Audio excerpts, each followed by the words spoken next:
Death Clash. Well, yeah, the title was really fun because I was like, okay, I'm getting doomier and doomier, and everything's just getting like more depressing. So I've got to make the title really super fun. So I was kind of thinking of like science fiction movies or like Quentin Tarantino. Yeah, and then my favorite band's The Clash. I always kind of wanted to use the word Clash, in the title. And then I sort of thought of Subterranean Death Clash, and I was like, God, that's so like that's so like anti-art world anyway. To use like Death Clash in the title of a show. Usually it's like new works, works on paper. So in this show, basically, I was continuing this idea of the Royal Disorder, that gang again, but this time they have a general. They have Royal Disorder, or the General Disorder, and he's kind of like their military guy.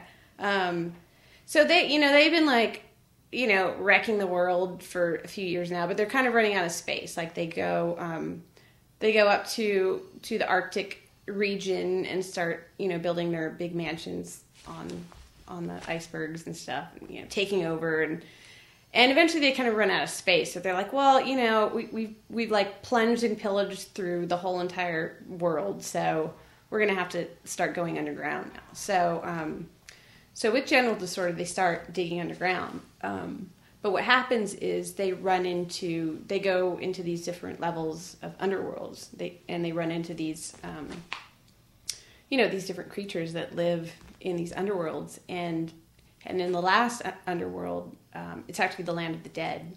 And they battle these sort of death swans and these death girls and death boys. And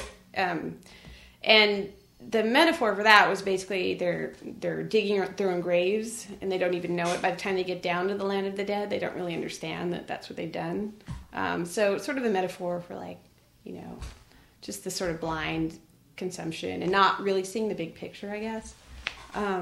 So that whole show is pretty much in caves underground, except for there's one painting and a big sculpture of the giant squid, which is Architeuthis, Latin name.